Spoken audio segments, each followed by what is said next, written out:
السلام عليكم ورحمة الله وبركاته. بسم الله والحمد لله والصلاة والسلام على أشرف رسول الله وعلى آله الفائزين برضوان الله أما بعد. നിങ്ങൾക്കും അറബിയിൽ കവിത രചിക്കാം എന്നാണ് ഈ വീഡിയോക്ക് നമ്മൾ ഹെഡിങ് ഇട്ടത്. അത് കണ്ട്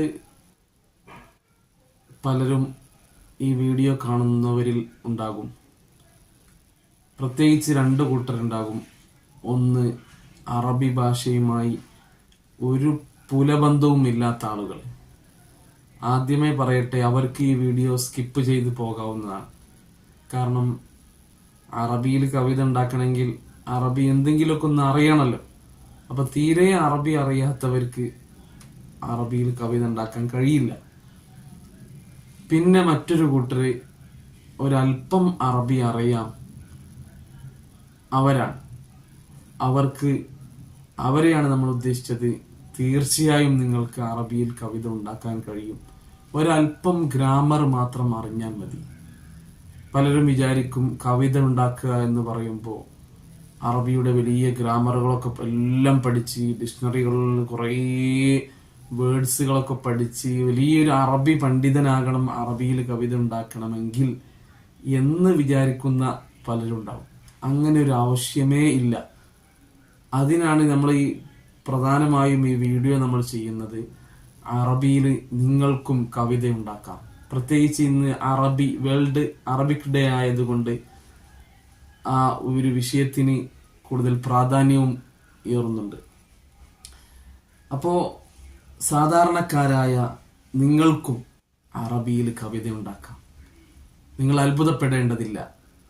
സാധാരണക്കാർക്ക് ഉണ്ടാക്കാൻ പറ്റുമോ എന്നത് യാതൊരു അത്ഭുതവും നിങ്ങൾക്ക് വേണ്ടതില്ല. കാരണം അറബി കവിത എന്ന് പറയുന്നത് അത് അതിൻ്റെതായ ഏതൊരു ഭാഷയായാലും കവിത ഉണ്ടാക്കാൻ അതിൻ്റെ കവിതയുടെ നിയമങ്ങൾ നമ്മൾ പഠിച്ചു കഴിഞ്ഞാൽ നമുക്ക് കവിത ഉണ്ടാക്കാം. അത്രേ ഇതിനുള്ള ഒരു ടാസ്ക് ഉള്ളൂ. അതുകൊണ്ട് നിങ്ങൾക്ക് തീർച്ചയായും കവിത ഉണ്ടാക്കാം. ഞാനൊരു ഉദാഹരണം പറയാം. ഒരു മനുഷ്യൻ, അയാൾക്ക് ഒരു ജോലി, ഒരു 50 കല്ലുകൾ ഒരു ലോറിയിൽ നിന്ന് താഴോട്ട് ഇറക്കി വെക്കുകയാണ് വേണ്ടത്. അപ്പൊ അയാള് അതിന് മാത്രം ആരോഗ്യമുള്ള ആളാണ്. ആ 50 കല്ലുകൾ 10 കല്ലുകൾ ഇങ്ങനെ വരിവരിക്കായിട്ട് 5 സ്റ്റെപ്പായിട്ട് ആ കല്ലുകൾ ഇറക്കി വെക്കുക. ഇങ്ങനെ കല്ല് വെക്കാൻ അനായാസം കഴിയുന്ന ഒരു മനുഷ്യന് അദ്ദേഹത്തോട് പറയാണ്, ഈ വീടിന്റെ മുറ്റത്തൊരു ചുമല് നമുക്ക് ഒരു മതിൽ ഇവിടെ കെട്ടണം. നമുക്ക് ഇതിനിപ്പോ ഒരാളെ വിളിച്ചുകൊണ്ടിരാനൊന്നും കഴിയൂല. നമ്മളെ വീടിന്റെ മുറ്റാണല്ലോ, നിങ്ങളെ തന്നെ അവിടെ കെട്ടിക്കാളി. അപ്പൊ അയാളടുത്ത് സിമന്റും മണലൊക്കെ മിക്സ് ചെയ്ത ആ കൂട്ട് അത് അദ്ദേഹത്തിന് റെഡിയാണ്. ചട്ടകം ഉപയോഗിക്കുന്ന ചട്ടകണ്ട്, എല്ലാം ഓക്കെയാണ്. കല്ല് മുറിക്കണമെങ്കിൽ കല്ല് മുറിക്കാനുള്ള മെഷീനുണ്ട്.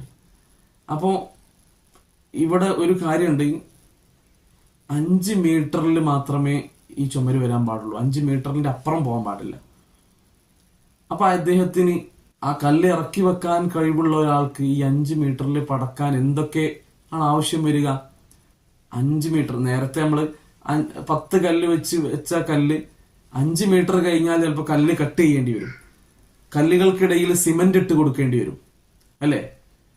അപ്പോൾ നേരത്തെ ലോറിയിൽ നിന്ന് കല്ല് 10 വരിക്ക് ആയിട്ട് 5 സ്റ്റെപ്പായിട്ട് കല്ല് ഇറക്കി വെക്കാൻ കഴിയുന്ന ഒരാൾക്ക്, അതേ പണി ചെയ്യാൻ ആരോഗ്യമുള്ള ഒരു മനുഷ്യന് സിമന്റും കൂട്ടും എല്ലാം റെഡിയാണെങ്കിൽ അദ്ദേഹത്തിന് ഈ ഒരു ചുമര് പടുക്കാൻ, ഒരു വീടിന്റെ ചുമരൊന്നല്ല, അതുകൊണ്ട് വലിയ എക്സ്പേർട്ടായ ആൾക്കാരെ വിളിക്കേണ്ട ആവശ്യമൊന്നുമില്ല. അപ്പൊ ആ ചുമര് പടുക്കാൻ അദ്ദേഹത്തിന് കൂടുതൽ പഠനത്തിന്റെ ആവശ്യമൊന്നുമില്ല. കല്ലിന്റെ ഇടയിലുള്ള സിമന്റ് ഇട്ട് കൊടുക്കണം. കല്ലിന്റെ അവസാനത്തിൽ ചിലപ്പോ 5 മീറ്റർ കഴിഞ്ഞാൽ ചിലപ്പോൾ ഒരു കല്ല് പകുതി കട്ട് ചെയ്യേണ്ടി വരും. അങ്ങനെ ആകുമ്പോൾ കട്ട് ചെയ്ത കല്ല് ഈ സൈഡിൽ ഒന്നാമത്തെ സ്റ്റെപ്പിൽ വെച്ചാൽ അടുത്ത സ്റ്റെപ്പിൽ അപ്പുറത്തെ സൈഡിലായിരിക്കും വെക്കുക, അല്ലേ? സ്വാഭാവികമായിട്ട് അങ്ങായിട്ടും പടവ് അങ്ങനെ ഉണ്ടാകുക.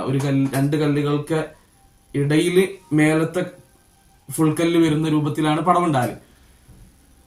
അങ്ങനെ 5 മീറ്റർ സൈസ് ഒപ്പിച്ചിങ്ങനെ പടുക്കണം, അത്രയേ ഉള്ളൂ. അപ്പൊ അതാണ് കവിതയും ഗദ്യവും തമ്മിലുള്ള വ്യത്യാസം. ഗദ്യം എന്ന് പറഞ്ഞാൽ അതങ്ങനെ ഇറക്കി വെച്ച കല്ലുകൾ പോലെ, പദ്യമാകുമ്പോൾ 5 മീറ്റർ കഴിഞ്ഞാൽ ചിലപ്പോൾ കല്ല് കട്ട് ചെയ്ത് വെക്കേണ്ടി വരും, ഇടയിൽ സിമെന്റ് ഇട്ട് കൊടുക്കേണ്ടി വരും. ഇത് ഞാൻ കണ്ടുപിടിച്ചൊരു ഉദാഹരണം മാത്രമാണ്. അപ്പോ ഗദ്യവും പദ്യവും തമ്മിലുള്ള വ്യത്യാസം ഇത്ര മാത്രമേ ഉള്ളൂ. ഗദ്യം എന്ന് പറഞ്ഞാൽ അതിന് പ്രത്യേക എന്തില്ല, ഇന്നോടത്ത് അവസാനിക്കണം അങ്ങനെ ചില നിയമങ്ങളൊന്നും ഉണ്ടായിക്കൊള്ളണമെന്നില്ല. പദ്യമാകുമ്പോൾ, കവിതയാകുമ്പോൾ ഇന്ന അക്ഷരം കൊണ്ട് ചിലപ്പോൾ തുടങ്ങേണ്ടി വരും, ഇന്ന അക്ഷരം കൊണ്ട് അവസാനിക്കേണ്ടി വരും, ഇത്ര അക്ഷരങ്ങളിൽ അവസാനിക്കണം, ഒരു വരി ഇത്ര അക്ഷരങ്ങളിൽ വേണം, എല്ലാ വരികളും ഇത്ര അക്ഷരങ്ങളിൽ വേണം. ഇങ്ങനെ ചില നിയമങ്ങളിൽ നമ്മൾ വാക്കുകളെ വിന്യസിപ്പിക്കുന്നതാണ് കവിത. അതാണ് കവിത. അപ്പൊ ആ കവിതക്ക് അങ്ങനെ വിന്യസിപ്പിക്കുമ്പോൾ അതിൻ്റെതായ ചില നിയമങ്ങൾ ഉണ്ടാകും. ആ നിയമങ്ങൾ നമ്മൾ പാലിച്ചു കഴിഞ്ഞാൽ നമുക്കും കവിത എഴുതാൻ കഴിയും. ഇതിപ്പോ ഒരു പ്രസംഗം നടത്തുന്നത് പോലെ വലിയൊരു 10 മിനിറ്റിന്റെ ഉള്ളിൽ എല്ലാം നിർവഹിച്ചെടുക്കേണ്ട ഒരു ടാസ്ക് ഉള്ള ഒരു പരിപാടിയല്ല. ഒരു പ്രസംഗം നമുക്ക് അവതരിപ്പിക്കണമെങ്കിൽ ആ പ്രസംഗം ഒരു 10 മിനിറ്റാണ് നമുക്ക് സ്റ്റേജിൽ നമുക്ക് അവസരം തന്നതെങ്കിൽ ആ സമയത്തിന്റെ ഉള്ളിൽ എല്ലാം പറഞ്ഞു തീർക്കണം. ഒരു മാസം കൊണ്ടോ ഒരാഴ്ച കൊണ്ടോ ഒരു ദിവസം കൊണ്ടോ പറഞ്ഞു തീർക്കാൻ പറ്റുന്നതല്ല, 10 മിനിറ്റ് കൊണ്ട് പറഞ്ഞു തീർക്കേണ്ടി വരും. അതേസമയം കവിത അങ്ങനല്ല. കവിത നമുക്ക് ഒരു ദിവസം കൊണ്ട് എഴുതാം, 3 ദിവസം, 10 ദിവസം, ഒരു മാസം, ഒരു കൊല്ലം കൊണ്ട് എഴുതാം. ഒരു കവിത നമ്മൾ എഴുതുന്നത് ഒരു കൊല്ലം കൊണ്ടായാലും കവിത ആയാൽ മതി. അപ്പൊ നിയമങ്ങൾ നമ്മൾ അറിഞ്ഞിരുന്നാൽ നമുക്ക് ഈസി ആയിട്ട് കവിത എഴുതാം. കാരണം സമയത്തിന് ലിമിറ്റില്ല, എത്ര സമയം കൊണ്ട് നമുക്ക് ചെയ്യാം. അപ്പോ അതാണ് ഏതൊരു ഭാഷയിലും കവിത എന്ന് പറഞ്ഞാൽ. അപ്പൊ ഏതൊരു ഭാഷയിലും കവിത എന്ന് പറയുമ്പോൾ നമുക്ക് വിവിധ കവിതകൾ നമുക്ക് കാണാം. നമ്മള് മാപ്പിളപ്പാട്ട്, സിനിമപ്പാട്ട്, ഗാനങ്ങള്, അതുപോലെ ഒക്കെ പലതും കാണാറുണ്ട്. അതല്ല നമ്മൾ ഉദ്ദേശിക്കുന്നത്. കവിത എന്ന് പറഞ്ഞാൽ നമ്മൾ സ്കൂളിലൊക്കെ പഠിച്ചിട്ടുണ്ട്. 3-ാം ക്ലാസ്സിൽ ഞാൻ പഠിച്ചൊരു കവിത ഉണ്ട്. ഇപ്പോ ഓർമ്മയുള്ള ഒരു കവിത അതല്ലേ, മാവേലി നാടു വാണിടും കാലം മനുഷ്യരെല്ലാരും ഒന്നുപോലെ. ഇതിന്റെ വരികൾ കുറഞ്ഞ വരികളേ ഉള്ളൂ. ആ വരികളെല്ലാം നോക്കിയാൽ നമുക്കറിയാം കൃത്യമായ അക്ഷരങ്ങള്, കൃത്യമായ ഒരു രീതി, അത് ആദ്യം മുതൽ അവസാനം വരെ. അതാണ് കവിത. മലയാളത്തിലുള്ള കവിത. അറബിയിലും അതേപോലെ തന്നെ ഒരേ രീതിയിൽ ലാസ്റ്റ് വരെ ഉള്ളതാണ് അറബിയിലും കവിത. നമ്മള് 8-ാം ക്ലാസ്സിൽ ഞാൻ പഠിച്ച ഒരു കവിത, ഇപ്പൊ നമ്മൾ പാടിയത് മാവേലിയെ കുറിച്ചുള്ള പാട്ടാണ്. എല്ലാവരും പഠിച്ച, എല്ലാവർക്കും സുപരിചിതമായ പാട്ടാണ്. ഇപ്പൊ അതുണ്ടോന്ന് അറിയില്ല. പണ്ടത്തെ കാലത്ത് DPPന്റെ തൊട്ടുമുമ്പുള്ള ആ ഒരു സിലബസിലായിരുന്നു. 3-ാം ക്ലാസ്സിലാണ് പഠിച്ചത്. 8-ാം ക്ലാസ്സിൽ ഞാൻ മലയാളം പഠിച്ച സമയത്ത് ഉണ്ടായിരുന്ന ഒരു കവിതയാണ്. ഒരു കർഷകനായൊരു പുരുഷനും ഒരു കർഷകയായൊരു സ്ത്രീയും പാടത്തേക്ക് രാത്രി സമയത്ത് വെള്ളം തേവി പാടത്തേക്ക് ആവശ്യമായ വെള്ളം സംഭരിക്കുന്ന ഒരു കവിത ഉണ്ട്. പാതിര കോഴി വിളിപ്പതും കേൾക്കാതെ പാടത്തു പുഞ്ചയ്ക്കു തേവുന്നു 2 പേർ, ഒന്നൊരു വേട്ടുവൻ മറ്റേതവൻ വേട്ട, പെണ്ണിവർ പാരിന്റെ പാദം പണിയുവോർ. ആ വാക്കുകളെ നമ്മൾ കേൾക്കുമ്പോൾ ഭയങ്കര ഒരു എന്താണ് പ്രത്യേക ആ അർത്ഥങ്ങൾ തന്നെ ഇരുതല മൂർച്ചയുള്ള വാക്കുകൾ വെച്ചാണ്ട്. പക്ഷെ വാക്കുകൾ ഏതായാലും നമ്മൾ ആ വാക്കുകൾ മാറ്റി കൊടുത്താലും അത് കവിതയാകും. അതേപോലത്തെ വാക്കുകൾ വേണമെന്നേ ഉള്ളൂ.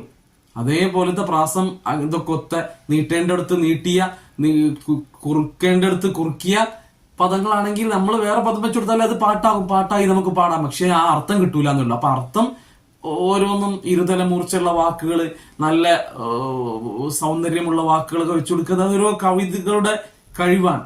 അതേസമയം ഇതുണ്ടാക്കാൻ ഇതിന്റെ നിയമങ്ങൾ അറിഞ്ഞ നമുക്കും ചെയ്യാം. മലയാളത്തിൽ അതിന് വൃത്തം എന്ന് പറയും. വൃത്തങ്ങൾ അനുസരിച്ചാണ് കവിത ഉണ്ടാക്കുക. എന്നാൽ അറബിയിൽ അതിന് വസ്ന് എന്ന് പറയും. 15 വസ്നുകളിലായിട്ടാണ് അറബിയിൽ കവിത ഉണ്ടാക്കുക. അറബി കവിതകൾ, അറബി കവിതക്ക് ഷിയാർ എന്ന് പറയും, ഷിയാർ, ബെയ്ത്ത് എന്ന് പറയും. അപ്പം 15, ഒന്ന് എക്സ്ട്രാ അടക്കം 16. അതിന് ബഹർ എന്നാണ് അറബിയിൽ പറയാ. ഈ അറബി കവിതയുടെ ഈ ഒരു ഈ ഒരു ഫന്നില് അതിന് ബഹർ എന്ന് പറയാം. ബഹർ എന്ന് പറഞ്ഞാൽ കടല് എന്നർത്ഥം. പക്ഷെ ബഹർ അറബിയില്, നമ്മൾ മലയാളത്തിൽ വൃത്തം എന്ന് പറയുന്നത് പോലെ അറബിയിൽ 16 ബഹറുകളാണുള്ളത്.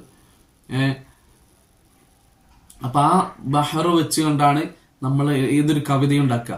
അതേസമയം നിങ്ങൾക്കൊരു സംശയം ഉണ്ടാവും, ചിലപ്പോൾ ഈ ഗാനങ്ങള്, മദ്ഹ് ഗാനങ്ങളൊക്കെ അത് ചിലപ്പോ ഒരു രീതിയല്ല ഉണ്ടാകുക, ഒരു 4 വരി കഴിയുമ്പോൾ വേറെ രീതിയിലേക്ക് പോകും. അതും ഇതേപോലെ തന്നെയാണ്. അറബിയിലും ഉണ്ട് നഷീദ എന്നൊക്കെ പറഞ്ഞ്. അതൊക്കെ പിന്നീട് പുതിയ അപ്ഡേറ്റ് ആയി ഇങ്ങനെ കവിതകൾ അപ്ഡേറ്റ് ആയി വരുമ്പോൾ പല രൂപത്തിലും കവികൾ പല രൂപത്തിലും ഉണ്ടാക്കും. കവിതകൾ അങ്ങനെ പലതും. അപ്പൊ അതൊക്കെ ഇതിന്റെ ശാഖകളോ അല്ലെങ്കിൽ അതിന്റെ ശാഖകളോ ആയിട്ട് വരുന്നതാണ്. പിന്നെ പല ആൾക്കാരും പാട്ടുണ്ടാക്കുന്നത് അവര് വേറൊരു പാട്ടിന്റെ കോപ്പി അടിച്ച് അതേപോലെ ഉണ്ടാക്കുമ്പോൾ അത് പാട്ടായി മാറും. ഇപ്പൊ നമ്മളൊരു പെയിന്റിങ്, ചിത്രം വരയ്ക്കുന്നതിൽ പല നിയമങ്ങൾ ഉണ്ടാവും. പല painting, water painting, brush sketch painting, pencil colouring, അങ്ങനെ പല കളറിങ് ഉണ്ടാവും. അതുപോലെ കാലിഗ്രഫി ഇനത്തിൽപ്പെട്ട പെയിന്റിങ്ങുകൾ. അതിന്റെ നിയമങ്ങൾ അറിയുന്നവർക്ക് അത് ഓരോന്നും ഓരോ ഇനങ്ങളായിരിക്കും. പക്ഷെ ഒരു ചിത്രം നോക്കി ഒരു പേപ്പറിൽ ചിത്രം വരയ്ക്കുന്ന ആൾക്ക് അയാൾ ചിത്രം വരച്ചാൽ ചിത്രം ഓക്കെ ആകും. പക്ഷെ അയാൾക്ക് നിയമങ്ങളൊന്നും അറിയില്ല, ഇത് ഏത് ഇനത്തിൽപ്പെട്ടതാണോ ഒന്നും അറിയില്ല. അതേപോലെ ഒരു പാട്ടനുസരിച്ച് അതിന്റെ അതേ രീതിക്ക് ഒരാൾക്ക് പാട്ടുണ്ടാക്കാം. അത്രയാണ് അവർ ചെയ്യുന്നത്. അപ്പൊ നമുക്ക് വേണേ അങ്ങനെ ചെയ്യാം. നിയമങ്ങളൊന്നും അറിയാതെയും പാട്ടുണ്ടാക്കാം, നിയമങ്ങൾ അറിഞ്ഞും പാട്ടുണ്ടാക്കാം. നിയമങ്ങൾ അറിയാതാവുമ്പോ എവിടെയാണ് തെറ്റ് വരുന്നതെന്ന് നമുക്ക് അറിയാൻ കഴിയൂല. അതാണ് പ്രശ്നം. അപ്പോ ആ നിയമങ്ങൾ വളരെ കുറഞ്ഞ നിയമങ്ങളേ ഉള്ളൂ. അപ്പൊ ഗാനങ്ങളിലൊക്കെ എന്താണ്, ഒരു ബഹറിൽ നിന്നും മറ്റൊരു ബഹറിൽ നിന്നും ഒക്കെ കൂട്ടി മിക്സഡ് ആക്കിയാണ്ടാണ് ഗാനങ്ങൾ ഉണ്ടാക്കുന്നത്. അതേസമയം റിസാലയിലൊക്കെ വരുന്ന കവിതകൾ കാണാം. നമ്മള് പഴഞ്ചൊല്ലുകളൊക്കെ എന്താണ്, ഓരോ ഉസൂല്, ജീവിതത്തിന്റെ ഓരോ ഉസൂല് ഖവായിദുകളൊക്കെ വെച്ചാണ്ടാണ് പഴഞ്ചൊല്ലുകൾ ഉണ്ടാകുക. ഓരോ നിയമങ്ങള്. പഴഞ്ചൊല്ലിൽ പതിരില്ല, അതൊരു നിയമമാണ്, ഒരു കായികയാണ്. അങ്ങനെ കായികകൾ കൊണ്ട് നമ്മൾ വാക്കുകളെ കൊണ്ട് ഇങ്ങനെ പദ്യമല്ല, അതേസമയം ഒരു ആർട്ടിക്കിള്, ഒരു സ്റ്റേറ്റ്മെന്റ് ഉണ്ടാക്കുന്നതിനാണ് എന്ത് പറയാ, നമ്മള് പഴഞ്ചൊല്ല് എന്ന് പറയാം. അതേസമയം ഒരു ആശയം വെച്ചാണ്ട് നമ്മൾ 2-3 വരിയിലാക്കി, ഒരു 2-3 വരിയാക്കിയാണ്ട് പ്രത്യേക കവിതയുടെ ബസ്നോ ബഹറോ വൃത്തമോ ഒന്നും പരിഗണിക്കാതെ ഇങ്ങനെ വെക്കുന്നതിന് എന്ത് പറയും, നമ്മള് കവിത എന്ന് പറയും. റിസാലയിലൊക്കെ ഓരോ ആശയങ്ങൾ വെച്ച് കവിത ഉണ്ടാകാറുണ്ട്. അതൊക്കെ പുതിയ മോഡേൺ അപ്ഡേറ്റ് കവിതകളാണ്. പക്ഷേ സാഹിത്യത്തിൽ കവിത എന്ന് പറഞ്ഞു, ഇപ്പൊ നമ്മള് ഖുതുബകളിലൊക്കെ കവിതകൾ ഉദ്ധരിക്കാറുണ്ട്, അറബി കവിതകൾ. അതെല്ലാം ഈ വസ്ന്, ഈ വൃത്തം ബഹർ വെച്ചാണ്ടുള്ള കവിതകൾ ഉണ്ടാവുള്ളൂ. അതുപോലെ മലയാളത്തിലാകട്ടെ കവിതകൾ ഉദ്ധരിക്കുന്നത് വൈലോപ്പിള്ളിയുടെ, കുമാരനാശാന്റെ കവിതകൾ ഉദ്ധരിക്കുന്നത് അതൊക്കെ ഈ ഒരു വൃത്തം വെച്ചാണ്ടുള്ള കവിതകൾ ഉണ്ടാക്കിയതേ ഉദ്ധരിക്കുള്ളൂ. ആരെങ്കിലും ആലപിച്ച ഗാനങ്ങളൊന്നും വേണ്ടി ഉദ്ധരിക്കൂല, ഇല്ലല്ലോ. അപ്പം അതാണ് സാഹിത്യത്തിന്റെ യഥാർത്ഥ രൂപം. യഥാർത്ഥ കവിത എന്ന് പറഞ്ഞാൽ ആ ഒരു വൃത്തങ്ങൾ വെച്ച്, ബഹർ വെച്ച് ഉണ്ടാക്കുന്നതാണ് കവിത. അപ്പൊ അറബിയിൽ 16 ബഹറുകളാണുള്ളത്. ഈ ബഹറുകൾ നമുക്ക് പഠിച്ചു കഴിഞ്ഞാൽ നമുക്ക് കവിത ഉണ്ടാക്കാം, അത് പഠിക്കാതെയും ഉണ്ടാക്കാം. അതാണ് ഈ വീഡിയോയുടെ ഏറ്റവും പ്രധാനം ഹൈലൈറ്റ്. നമുക്കും കവിതകൾ ഉണ്ടാക്കാം. വൃത്തം, ഈ ബഹർ, ഇതൊന്നും പഠിച്ചിട്ടില്ലെങ്കിലും കവിത നമുക്ക് ഉണ്ടാക്കാം. എങ്ങനെ അത് ഉണ്ടാക്കാം എന്നുള്ളതിലേക്കാണ് ഇൻഷാ അല്ലാഹ് ഇത് നമുക്ക് വിവിധ എപ്പിസോഡുകളാക്കി ഇൻഷാ അല്ലാഹ് 1-2 വീഡിയോകളിലല്ല, നിരന്തരം അറബി കവിതകളെ കുറിച്ച് നമുക്ക് വീഡിയോകൾ ചെയ്യാം എന്ന് ഞാൻ പ്രത്യാശിക്കുന്നു. നിങ്ങളുടെ സപ്പോർട്ട് ഉണ്ടെങ്കിൽ നിങ്ങൾ അതിന് കമന്റ് ചെയ്യണം, വേണമോ വേണ്ടയോ. അതുപോലെ നിങ്ങൾ സബ്സ്ക്രൈബ് ചെയ്യുക, ഷെയർ ചെയ്യുക, ലൈക്ക് അടിക്കുക. ഇതൊക്കെ ചെയ്ത് നിങ്ങളുടെ സപ്പോർട്ട് ഉണ്ടെങ്കിൽ നമുക്ക് ഇതിന്റെ പിന്നാലെ നിരന്തരം നമുക്ക് ധാരാളം വീഡിയോകൾ ചെയ്യാം. തീർച്ചയായും നിങ്ങൾക്ക് അറബിയിൽ കവിത രചിക്കാൻ കഴിയും, തീർച്ചയായും കഴിയും. പലരും വിചാരിക്കും ഞാനൊരു മൂല്യാരൊന്നല്ല, ഞാൻ ഗ്രാമർ ഒന്നും പഠിച്ചിട്ടില്ല. കുറഞ്ഞ ഗ്രാമർ, നിങ്ങൾക്ക് കൈഫ ഹാലുക്, അസ്സലാമു അലൈക്കും വറഹ്മത്തുള്ളാഹ്, ഇങ്ങനെ കുറച്ച് അല്പം സംസാരിക്കാൻ നിങ്ങൾക്ക് അറിയാലോ. നിങ്ങൾ പലരും ഗൾഫിൽ ജോലി ചെയ്തവരുണ്ടാകാം. അങ്ങനെ അല്പം അറബി ഇപ്പൊ എല്ലാവരും പഠിക്കുന്നുണ്ട്, മൂല്യാരാകണമെന്നില്ല, സ്പോക്കൺ അറബികൾ. അപ്പൊ അങ്ങനെ നമുക്കൊരു പേജ് അറബി ഗദ്യം 1 മാസം കൊണ്ടോ 2 ആഴ്ച കൊണ്ടോ ഒക്കെ ഉണ്ടാക്കാൻ നമുക്ക് കഴിയെങ്കിൽ ആ സമയം തന്നെ എടുത്താൽ നമുക്ക് കവിതയും ഉണ്ടാക്കാം. കവിതയുടെ നിയമം പഠിച്ചാൽ മതി. നിയമം പഠിക്കുക എന്ന് പറഞ്ഞാൽ ഈ 16 ബഹറൊന്നും പഠിച്ചോളണമെന്നില്ല. നമ്മൾ ഒരു പാട്ട് തന്നെ ഒരു ബഹറിലേ വരുള്ളൂ. അപ്പൊ ഒരു ബഹർ പഠിച്ചാൽ ഒരാൾക്ക് ഒരു ബഹറിലുള്ള കവിത ഉണ്ടാക്കാം. ബുർദ ബുർദയുടെ വസൻ ഏതാണ്, ആ വസനനുസരിച്ച് ആ വസന് മാത്രം പഠിച്ചാൽ ആ വസനില് കവിത ഉണ്ടാക്കാം. അപ്പൊ 16 പഠിച്ചോളണമെന്നൊന്നുമില്ല. നമുക്ക് എന്താണ് വേണ്ടത് അതിൽ മാത്രം ഫോക്കസ് ചെയ്ത് നമുക്ക് കവിത ഉണ്ടാക്കാൻ വിചാരിച്ചാൽ തീർച്ചയായും നിങ്ങൾക്കും സാധിക്കും. അല്ലാഹു തആല തൗഫീഖ് നൽകുമാറാവട്ടെ. ഇൻഷാ അല്ലാഹ് നിങ്ങളുടെ സപ്പോർട്ട് ഉണ്ടെങ്കിൽ ഇതിന് തുടർ വീഡിയോകൾ വീണ്ടും വരുമെന്ന് ഓർമ്മപ്പെടുത്തി അസ്സലാമു അലൈക്കും വറഹ്മത്തുള്ളാഹി വബറകാതുഹു.